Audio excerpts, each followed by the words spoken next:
the 22, Ryan Herbert. 22H Herbert. Yeah, he got involved in a crash prior to a restart about halfway with the P51 of Rod Butcher over at Pulaski, and ended up finishing 13th after qualifying and starting outside row 5 in the 10th spot. So Herbert on the clock now out of Gainesville, Georgia, so a home game for him. He's got a twin brother, Brandon, who works with him on the team, works as his crew chief. Ryan owns the Herbert company on the hood. Fixes trucks. 16.916 for Ryan. Gonna put him 4th behind Nesbitt, Day, and Chaffin. At Herbert Truck Center, they fix semis and big trucks of that nature, and ran a 17.018.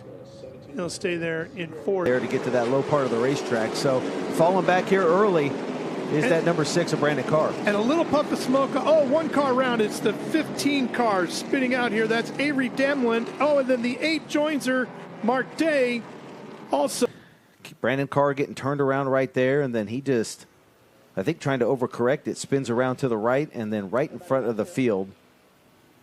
He gets into Herbert in the 23, and then they start collecting a few other cars, and that's Butcher getting up and over and then taking that hard impact into the wall. He went over Haig's 55, doing some damage to the right front of that car. Let's take one more look at this, and it all begins because the 62 didn't fire off the line the way Casey Roderick has been used to that car doing it. Car got off a little bit, breathed it, and the car of Nesbitt, the 92, got into the back of him, turned him, and then the chaos ensued from there. Tough break for a handful of competitors. And car by Ryan Herbert, and you said you had to see the replay at first because you're like, I'm not sure really what happened. I just know where I'm at right now. So what do you think your situation is with the car, and what did you exactly walk through us what happened out there?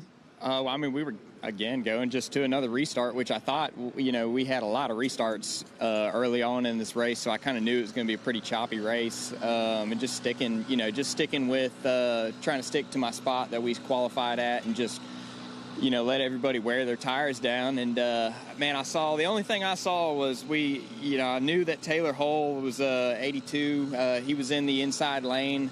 And when I saw him move up, I just was going to get right on his door and follow him in. And as soon as he just pulled a little bit past me, all I saw was a black car just come slinging by and took out the whole left side of the car. So, you know, I tried to drive off with it, but I think it folded the left front wheel so far in that it was rubbing on that frame rail right behind the foot box, and it just stopped me.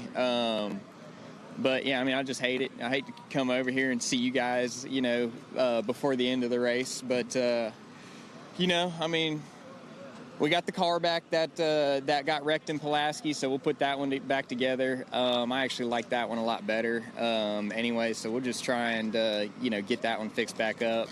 I don't think there's much damage on that one. You know, I think it just knocked the steer box off of it, and you know, as bad as this sounds, you know, it was time for a new body for that thing. I think we've had that body on there for about 15 years, which is a pretty good statement, you know. I mean, you know, you don't really hit much in 15 years, but, you know, these past couple of races, I feel like we hit just about everything, or somebody's hitting us. So, you know, just got to find some better luck. It's a shame because this track is one of my favorite tracks to come to. It does get a little scrappy, but, you know, it really always turns out for good racing. And I actually really thought we had a car that was going to be there at the end, track some of these guys down, maybe even get a top 3 on it. But, you know, it is what it is. We'll come back to, I think, Newport next? And then we'll go to Anderson and just keep rolling from there. Well, you kind of mentioned it. You thought you were going to kind of be one of the final cars out there. But how was qualifying? How did you feel during qualifying? Do you feel pretty good? With these tires, American racers, they really don't come in very well in qualifying, even with that scuff lap. So qualifying's tough. You know, I mean, we were real slow all practice. And like I said, again, Taylor Hull was really fast in practice. I think he was at 6th in practice, and it shocked me to qualify in front of him. You know, when but it's just a testament to how bad these, well, it's not bad, how different these tires are. I mean, they take a while to get the goodie off of them. You know, and about lap 10, you know, it started to feel real good, and I started to be able to roll the corner. I could see that I had some roll speed that was a lot faster than a lot of guys in front of me. But, you know, I mean, it is what it is. It's just, it's different. You know, we're not running bump stop packages here. You know, different shocks, AFCO racing shocks are a little bit different to try and figure out. The ride height rule is a little different to try and figure out, especially with the shocks and not being able to run bump stops. So there's just a lot of stuff that we're not used to and learning as we're going through this IHRA series. But, you know, it's all fun. You know, we'll come back out here. I think IHRA puts on a really good show. You know, and I'm just excited to see, you know, what the next, what they bring to the next track, you know, and I just really hope that this is a lasting thing too. You know, I hope that we can keep this series rolling for a while and build on the momentum.